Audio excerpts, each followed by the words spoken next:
오늘 창세기 15장 8절로 21절에 있는 우리 이 말씀을 보면 우리 아브라함의 신앙의 그 여로에는 세 가지 중요한 포인트가 있습니다.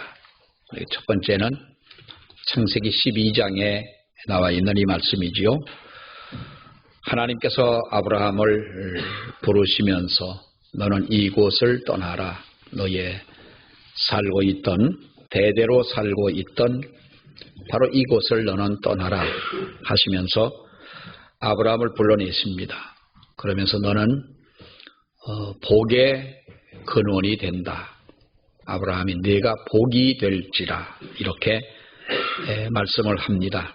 그러면서 아브라함을 불러내시고 그 하나님의 부름을 받은 아브라함은 자기의 본토 친척 아비집을 떠나게 되지요. 온전히 하나님만 의지할 수밖에 없는 바로 그러한 이 아브라함의 그 모습을 볼 수가 있습니다. 아브라함도 그랬고 이삭도 그랬고 야곱이나 요셉도 그랬죠. 야곱도 형님을 속였다가 또 아버지를 속이고 형님의 복을 가로챈 이 야곱은 바로 그가 자기의 집에 살 수가 없어서 외삼촌 집으로 갈 때에 아버지 집을 떠나서 형제를 떠나서 가는 이 야곱은 전적 하나님만 의지하지 않고는 안 되는 바로 그러한 우리가 그 모습을 보게 됩니다. 요셉도 마찬가지죠. 형님들에게 팔려서 애굽으로 갔던 요셉은 바로 그가 세상에 그 무엇보다도 하나님만 의지할 수밖에 없는 바로 이러한 우리가 그 성경의 인물들을 보게 되면 이러한 그 어떤 신앙적 여로를 볼 수가 있겠는데 아브라함이 바로 이 인생 역전 중에 바로 그 어떻게 보면 신앙적 여로에서 이 세 가지 중요한 포인트 중에 하나가 바로 그것이었다. 이 자기의 모든 것을 버리고 오직 하나님의 말씀만 따라가는 이 아브라함의 역사를 보게 되고 두 번째 포인트가 오늘 이 15장에 나와 있는 이 말씀이라고 할 수가 있겠습니다. 어떤 분은 재미있게 아브라함과 하나님과의 어떻게 보면 이 창세기 15장에 있는 말씀은 결혼의 서약 같은 바로 그러한 말씀이다 이렇게 이야기를 합니다. 거기서 특별히 아브라함이 준비한 제물 사이에 하나님은 타는 횃불로 지나가셨다라고 성경은 말씀을 하고 있지요. 어떻게 보면은 이 하나님께서 아브라함과 함께 하신다고 하는 확실한 그 증거를 이 아브라함에게 다시 한번 각인을 시켜주는 바로 그러한 일이라고 볼 수가 있겠습니다. 그리고 세 번째 포인트가 뭐냐 하면 바로 22장에 나와 있는 이 말씀인데 여기서 비로소 아브라함은 물론 처음에 부름을 받을 때에도 하나님의 말씀만 따라갔다라고 말씀하고 있습니다마는 창세기 22장에 있는 이 말씀에서 하나님은 바로 아브라함의 사랑이 온전한 것인가를 확인하기 위하여 네가 100세에 낳은 네 아들 이삭을 나에게 번제로 바쳐라 라고 하는 그 명령을 내리십니다. 그 명령을 아브라함은 도저히 이해할 수가 없었지만은 그러나 그것을 그대로 순종을 합니다.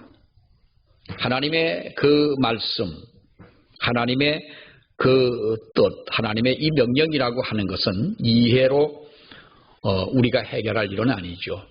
아브라함이 100세에 낳은 아들을 바치라고 할 때에 도무지 그것은 이해할 수 없는 일이었습니다. 그러나 그것을 하나님의 말씀이기 때문에 그는 바로 순종을 하게 됩니다. 물론 번제로 바치려고 했던 아들을 죽이려고 할 때에 하나님께서는 그것을 말리셨고 하나님이 준비하신 어린 양으로 하나님 앞에 그 이삭을 대신하여 번제로 드리게 됩니다마는 이 일을 통해서 하나님은 아브라함에게 그 불러내시고 다시 각인을 시켜주고 또 확인하려 하셨던 이 하나님께서는 아브라함의 그 믿음을 또 하나님을 사랑하는 사랑을 확인한 후에 너는 나의 벗이다라고 이렇게 말씀하고 그를 의로 여기셨다. 이렇게 성경은 말씀을 합니다. 어쩌면 하나님과의 온전한 연합의 자리로 들어가게 되는 것이 바로 창세기 22장에 나와 있는 그 사건이라고 할 수가 있겠습니다. 하나님께서는 우리 믿는 성도들이 아무리 어렵다 할지라도 순종하는 모습을 무엇보다 기쁘게 보시는 줄로 믿습니다. 또 우리 신앙의 성장도 마찬가지죠. 우리가 처음에는 믿음이 아무리 우리가 은혜를 받았고 어떤 사람들 신앙 간증하는 걸 보면은 그럽니다. 처음부터 하나님 앞에 정말 그 하나님의 어떤 강한 성령의 체험을 하고 이 사도 바울처럼 그래서 처음부터 하나님 앞에 붙잡혀 믿음 생활하는 사람들도 있지요. 물론 그러나 아무리 우리가 성령의 강한 역사를 체험하고 예수를 믿는다 할지라도 신앙의 성장이라고 하는 것은 있는 것입니다. 요즘에 하나님의 은혜를 받고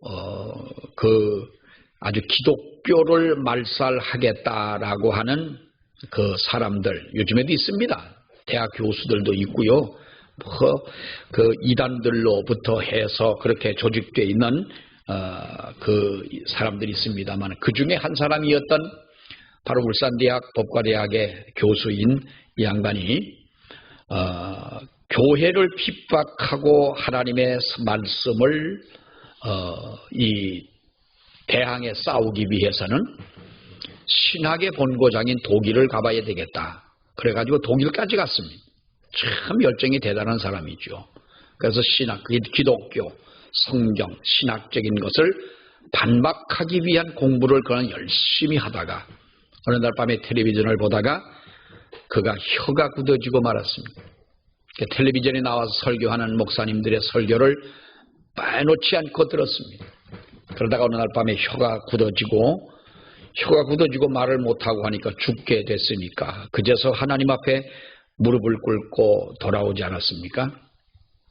참 지금도 하나님은 그렇게 역사를 하시더라고요. 지금도 하시는데 그러나 그분이 처음부터 그렇게 하나님을 만났다고 해서 뭔가 어떤 그 고상한 하나님의 말씀을 전할 수 있는 것은 아닙니다. 성장하는 과정이 있어야 되는 거지요.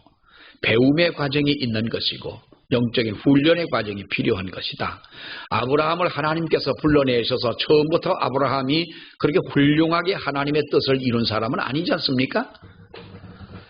75세에 갈대아 우르 땅을 바로 그가 떠나서 갈대아 우르를 떠나고 하란을 떠나서 이렇게 하나님의 말씀을 따라 나아가면서 그 아들이 없고 100살이 될 때까지 아들을 낳을 때까지의 그 과정이라고 하는 것은 수십 년의 시간들을 보냈던 것입니다. 그 가운데 여러 가지 많은 시행착오를 겪으면서 아브라함은 하나님 앞에 그 신앙이 믿음의 조상이다 할 만큼 복의 근원이라고 할 만큼 그의 믿음이 성장을 하게 되는 거지요. 우리 믿음의 성장도 마찬가지라고 하는 거예요. 우리도 처음부터 신앙이 좋은 사람은 없습니다. 하나님을 만나고 하나님의 성령을 통하여 믿음이라고 하는 것 갖게 되고 고백하게 되고 회개하게 되고 은혜를 체험하게 되지만 그것을 가지고 우리는 살아갈 수가 없다는 거예요. 우리의 믿음이 날마다 성장을 해야 된다는 것이죠. 반주자 곽세란 선생이 오늘 무슨 영상을 하나 보여주는데 무슨 영상이냐 하면 하율이가 몸을 뒤집는 거예요. 몇 번을 시도하다가 안 되니까 짜증을 내고 하다가 지 몸 지가 뒤집는데 어디다 대고 짜증을 내는겨 하다가 몸을 뒤집었어요. 신기하잖아요. 그 아이를 낳은 엄마의 마음을 얼마나 재밌고 신기하고 기특하고 그러겠어요. 또 그러다 또 그놈이 또 기어봐라 또 아이고 이리 온나 하면서 애를 훈련시키고 그러다가 일어서고 뛰고 하다 보면 그 아이의 자람이 정말 여러분 신기하게만 눈에 담겨져 있지 않습니까? 그것만 가지고 사람이 살아갈 수 있느냐는 거지요. 그렇게 이 세상을 뛰어다니는 건강을 가지고만 이 인생은 살 수가 없는 거예요. 배워야 되는 것이고 남들과 같이 교류할 수 있는, 교제할 수 있는 사회성을 길러야 되는 것이고, 세상에 어떠한 일이 내게 부딪혀 올 때 그것을 싸워 이길 수 있는 능력을 우리가 가져야 하는 것. 이거 기본적인 것 아니냐 하는 말이에요. 영적인 면에서도 마찬가지라고 하는 것이죠. 아브라함은 거룩한 비전을 품고 갈대아 우르 땅을 떠나게 됩니다. 그때 하나님께서는 그에게 분명히 약속을 하지요. 큰 민족을 이루게 해주겠다는 거예요. 큰 민족을 이루게 해주겠다. 근데 여러분, 그 비전이, 아브라함의 그 비전이 언제까지 갑니까? 10년이 가도 무슨 낌새가 보이지를 않는 거예요. 나이는 점점 먹어져 가고. 그 큰 민족을 이루려면 기본적으로 자식부터 낳아야 되는데, 자식도 없지 않느냐 이 말이에요. 그러니까 창세기 15장에 하나님께서 그 후에 여호와의 말씀이 환상 중에 아브라함에게 임하여 이르시되 아브라함아 두려워하지 말라. 나는 내 방패여 내 지극히 큰 상급이니라. 그러면서 그럴 때 아브라함이 하나님 앞에 뭐라 그래요? 하나님 내게 무엇을 주시려고 그럽니까? 라고 묻잖아요. 그 말은 주실 것을 기대하고 믿음으로 하나님 앞에 그것을 바라는 마음이 아니라 냉소적인 마음을 가지고 하나님 오래전부터 그 말씀 하셨지 않습니까? 또 그 말씀을 하십니까? 내게 뭘 주시려고 그러십니까? 아직도 주신 것이 없는데 뭐 주실 것이 있습니까? 이 말을 이런 의미에서 냉소적으로 하나님 내게 무엇을 주시렵니까? 라고 하는 이 물음을 합니다. 그때 하나님은 아브라함에게 똑같은 말씀을 하시죠. 그리고 아브라함은 하나님 앞에 그랬어요. 나의 후손은, 보니 자기가 생각을 해봐도 지금 아브라함의 아내인 사라의 나이가 벌써 몇 살이고 자기도 100살이 다 가까워 오는 이때에 내게 아들이 없는데 내 상속자는 내 집에서 기른 엘리에셀이 나의 상속자로 내가 삼으려고 그럽니다. 그때 여러분, 하나님께서 아브라함의 비전이 약화된 것을 보시고 다시 그를 회복시켜주는 역사가 있지 않습니까? 말씀이 있지 않습니까? 엘리에셀은 너의 상속자가 아니다. 분명히 내 몸에서 날 자식이 너의 상속자가 될 것이라는 거예요. 이게 무슨 자다가 꿈에 들은 이야기도 아니고 어렴풋이 들은 이야기도 아니라 하나님께서 환상 중에 또 하나님께서 그에게 직접적으로 이렇게 말씀을 하시면서 아브라함에게 약속하신 것이고 그를 밖으로 끌어내시면서 하늘의 별들을 한번 세어보라는 거예요. 하늘의 별들을 한번 세어봐라. 어떤 장로님이 그 별을 찍는 것을 좋아하세요. 그분 핸드폰에는 무슨 그 목성이니 뭐 화성이니 이런 이 별을 찍어가지고 또 그분은 별을 찍는 그 기계가 큰 기계가 있다고 그래요. 그러면서 어느 날 문자가 왔어요. 목사님 시간 되시면 저희 집에 별 보러 오시지요. 그래서 내가 속으로 별 볼 일이 없다. 그 보면 뭐 할 거예요? 난 참 한심한 사람들, 정말 한심한 사람들. 아니 그 별 쳐다보면 뭐 할 거예요? 어떤 별은 뭐 테두리 있는 별이 뭐죠? 에? 토성. 밀짚 모자 쓰고 있잖아. 그 별은요. 얼마나 예쁘게. 근데 그걸 가까이 찍어갖고 이렇게 보니까 얼마나 별이 이쁜지 몰라요. 달 뭐 표면에 있는 뭐 분화구 같은 거 나와 있는 그건 뭐 기본적인 거고요. 그건 토성 멀리 있는 별까지도 이렇게 찍는데 그분은 별을 좋아해 가지고 별이 제일 별 보기 좋은 데가 어디냐 하면 몽골이래요. 몽골. 그분의 말씀으로 뭐 어느 나라 하늘이나 별이 다 있습니다만 몽골을 가면은 어느 곳을 가면 별이 정말 쏟아지는 것처럼 그렇게 보인다는 거예요. 가까이 보이고. 그래서 몽골 별 사진을 찍으러 갔다 오기도 하고 또 가고 싶다고 이렇게 말씀하시는데 별들을 보면은 우리가 그냥 요즘은 여러분 가로등이 환하고요. 세상이 밤이 너무 환하기 때문에 그 별들이 없잖아요. 우리 어릴 때만 하더라도 그 하늘 쳐다보면서 별들이 얼마나 많았어요. 하나님께서 아브라함을 불러내시면서 하늘의 별들을 한번 세어보라는 거예요. 하늘의 별들을 세어봐라. 여러분, 우리 지구와 별의 거리가 얼마입니까? 별의 거리가요 1억 광년. 그 1억 광년만 하더라도 1억 광년이라는 게 뭐예요? 빛이 1억 년을 가는 거리에 있다는 거예요. 아니 세상에, 여러분, 빛이 1초에 얼마를 가요? 1초에. 자, 우리 다시 한번. 소리는 1초에 얼마를 가요?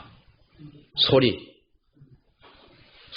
1초에 소리가 가는 이 음파의 그 속도는 1초에 340m를 가요. 그러니까 저 건너에서 왜 나무 패는 사람이 있어요. 장작을 패는 사람이 있는데 장작을 때렸는데 소리는 다시 들은 후에 소리가 나잖아요. 옛날에. 지금은 그런 것도 없어요. 소리는 그런데 빛은 1초에 얼마를 간다? 빛의 속도가 얼마예요? 곤란하네. 자, 빛의 속도는 몇십만 킬로? 빛은 1초에 이 지구를 7바퀴 반을 돌아요. 빛이. 그러면 7바퀴 반이면 30만 킬로를 가는 거예요. 빛이. 그러니까 사실 어떻게 보면은 속도가 없다고 보는 표현한 것이 맞는 표현인데, 이 빛이 1초에 30만 킬로를 가는데 1억 년을 간다면 그 거리가 여러분 그게 계산이 나오냐고. 이건 누가 머리도 온 사람이 괜히 우리까지 그냥 골탕 먹이려고 그렇게 말을 했는지 모르겠어. 1억 광년, 몇억 광년 그러는데요. 그러니까 별과 별 사이는 어마어마한 거리를 두고 있다는 거예요. 하나님이 만드신 이 우주라고 하는 거는요, 정말 대단한 거예요, 여러분. 그 속에 지구가 있고 그 속에 산소가 있는 거는 지구밖에 없는 거예요. 꽃이 피고 바람이 불고 인간이 살 수 있는 아름다운 곳은 에덴 동산을 만들었던 지구밖에 없는 거예요. 그러면서 하나님께서는 우리가 볼 때에 저 하늘을 쳐다봐라, 이 별 한번 있는 몇 개의 별들을 보라 한 것이 아니라, 하나님은 아브라함에게 이 어마어마한 하나님의 우주 공간을 그에게 보여주시면서 내 후손이 이와 같을 것이다라고 말씀을 합니다. 여러분, 중요한 것은요, 아브라함은 내가 갈대아 우르를 떠나라고 할 때에 하셨던 이 하나님의 말씀을 믿었습니다. 그러니까 창세기 12장 4절의 말씀에 보면은 아브라함이 여호와의 말씀을 따라갔고 라고 말씀을 했고요. 그 장막에서 불러내서 내가 이 별들을 세어보라고 하나님께서 말씀하실 때에 아브라함은 바로 그 말씀을 믿었더라 그랬어요. 오늘 몇 절이에요? 6절에 보세요. 6절 시작. 아브라함이 여호와를 믿으니 여호와께서 그를 의로 여겼다. 자, 아브라함이 여호와를 믿었다는 말씀은 뭘 믿었다는 말이요? 장막에서 끌어내어 별들을 세봐라, 이 별들만큼 네 후손을 많게 하겠다라고 한 이 말씀을 믿었다는 거예요. 두 가지예요. 아브라함이 지능이 원래 모자라가지고 아무 말이나 잘 믿는 사람이라면 그것을 믿는 것이고, 아니라면 아브라함이 그건 아니잖아요. 그렇다면 아브라함은 믿음이 있는 사람인 거예요. 하나님의 말씀을 전적으로 믿는 이 믿음이 있었던 분이었더라. 아멘. 그래서 하나님은 아브라함의 그 믿음을 의로 여기셨다라고 하는 것입니다. 그리고 하나님은 아브라함에게 가나안 땅을 기업으로 주겠다고 하시는 축복의 말씀을 그에게 하십니다.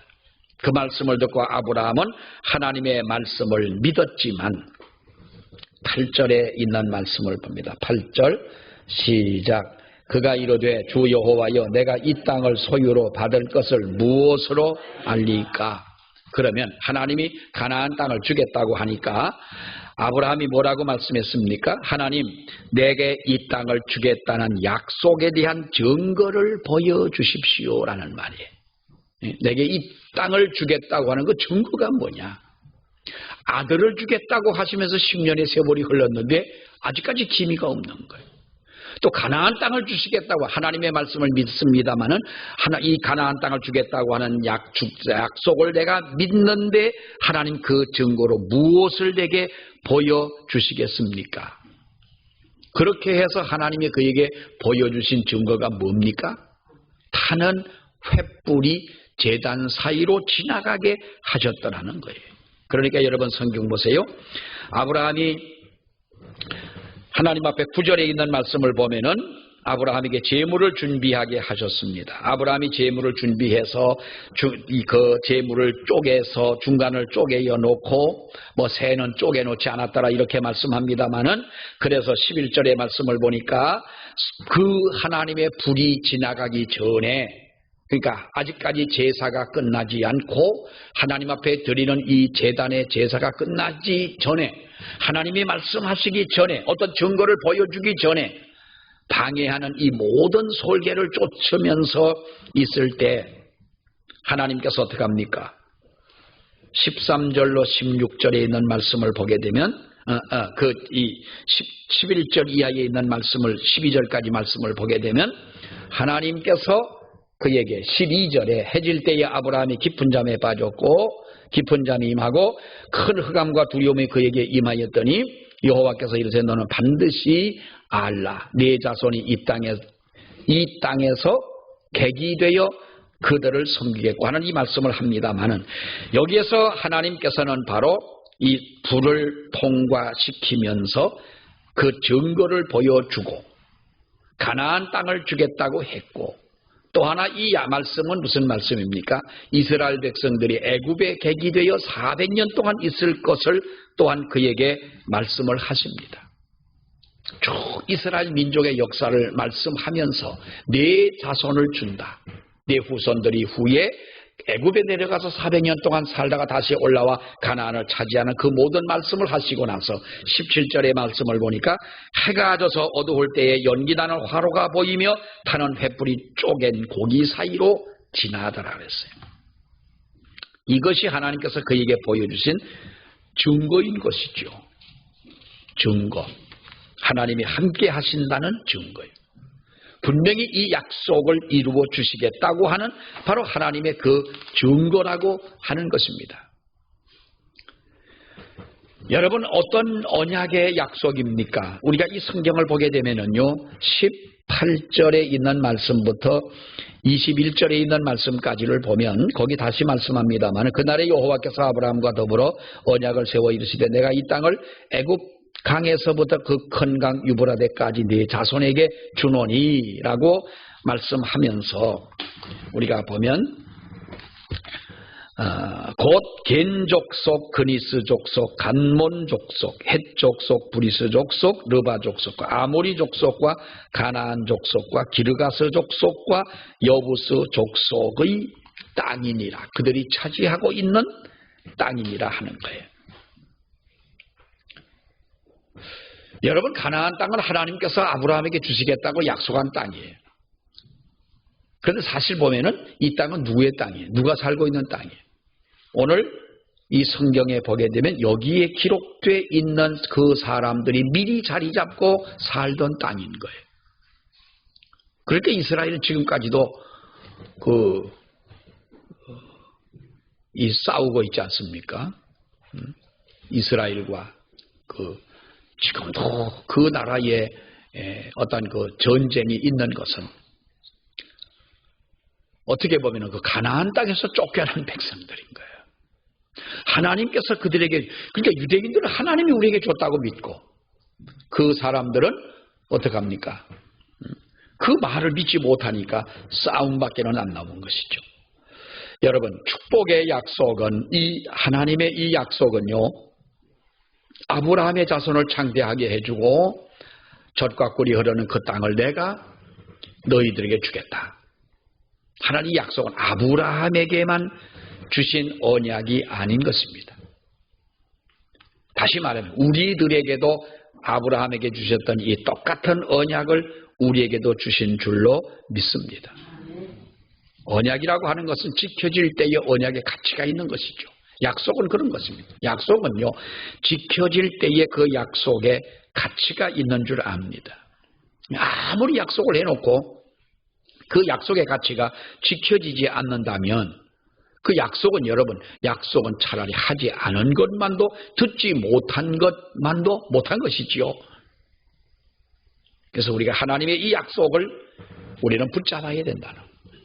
아브라함이 그의 비전을 회복하고 그의 꿈을 이룬 것은 하나님의 이 약속을 붙잡았기 때문에 그런 거예요. 썩은 동아줄이 아닌 거예요. 진정 하나님의 약속을 붙잡았다는 것이죠. 그러니까 야곱이 외삼촌 집에 가서 일을 하면서 그 라헬을 사랑해서 외삼촌에게 말씀했더니 뭐라 그럽니까? 7년 동안 우리 집에 부지런히 일하면 내가 내 딸 라헬을 주겠다. 주라 하고 7년을 여러분 어떻게 일을 했다 그래서 수일같이 봉사를 했다. 그러니까 7년이라고 하는 건 어떤 약속을 얻기 위하여 그가 7년이라고 하는 세월을 보내면서도 7년을 힘들지 않게 수일같이 보냈다. 어떤 날은 하루가 그야말로 1년 같고 10년 같고 그렇게 우리가 하루도 힘든 하루가 있는가 하면 10년도 하루같이 1년도 하루같이 정말로 즐겁게 기쁘게 감사하게 보내는 그런 날도 있지 않습니까? 하나님의 약속을 붙잡고 살 때에 7년을 수일같이 그가 봉사하는 마음을 가지고 섬겼다. 이것이 우리가 이런 믿음을 가지고 하나님을 섬길 때 하나님의 약속은 우리에게 축복으로 다가오는 줄 믿습니다. 약속을 버리지 말라는 거예요. 탈무드에 보면은요, 이 언약에 대한 이야기가 이런 이야기가 하나 있어요. 어느 날 한 처녀가 산책을 하다가 연못에 빠집니다. 연못에 빠져요. 근데 마침 지나가던 한 청년이 그 물에 빠져 허덕이는 그 처녀를 구해 줍니다. 구해줘서 생명의 의인이 이 처녀에게는 이 청년이 생명의 의인이 된 것이지요. 그래서 이 청년은 물에 빠진 그 미모의 여인을 보고 마음의 감동을 받아요. 그래서 둘이가 결혼을 약속을 합니다. 우리 결혼을 해서 함께 살자. 그리고 이제 약속을 했습니다. 어느 날 이 청년이 갑자기 먼 길을 떠납니다. 그러면서 그 결혼을 약속한 처녀에게 이렇게 이야기를 합니다. 내가 분명히 다시 돌아와서 당신과 함께 결혼할 테니 내가 돌아올 때까지만 기다려달라. 얼마라고는 내가 얘기할 수 없지만은 기다려달라 그랬습니다. 근데 그 처녀는 그 총각이 청년이 돌아오기를 기다리고 있습니다. 그런데 이 청년은 어디 가서 다른 곳에 가 살다가 이 처녀와의 약속을 잊어버리고 다른 여자와 결혼을 하고 아이를 낳고 삽니다. 그런데 이제 아이를 낳고 이렇게 살았는데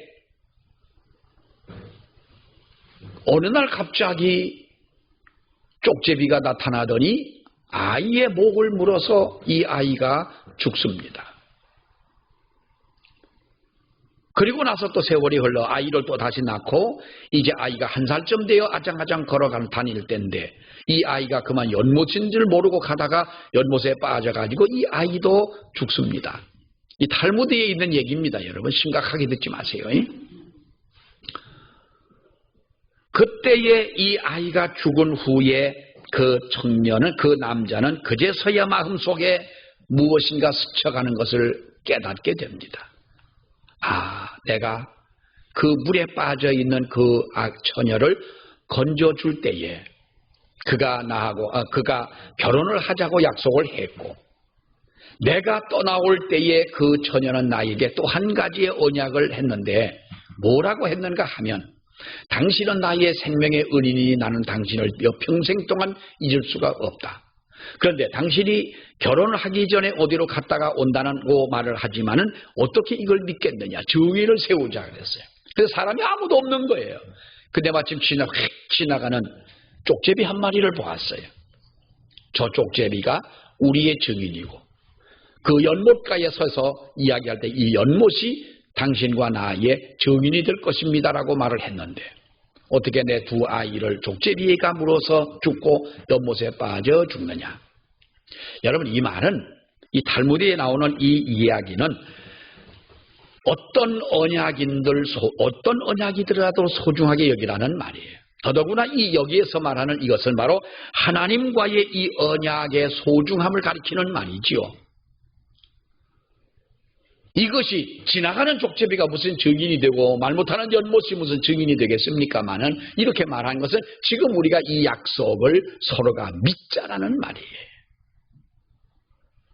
하나님은 우리에게 언약을 이루시고 언약을 하시고 우리에게 분명히 그 언약을 이루어 주시는 하나님이신 줄로 믿습니다.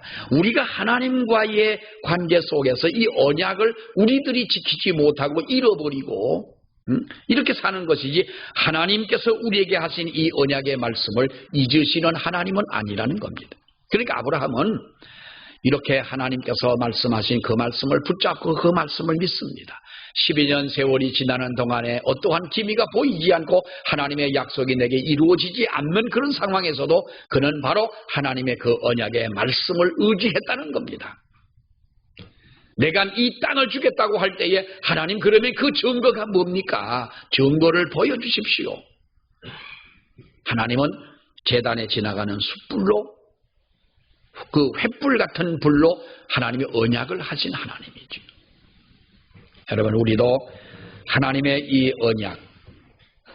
언약의 말씀, 이 하나님의 말씀을 붙잡고 우리들이 살아갈 때 하나님은 우리에게 하나님 앞에 살아가는 우리의 믿음을 보시고 준비하신 하나님의 그 축복을 채워주실 줄 믿습니다.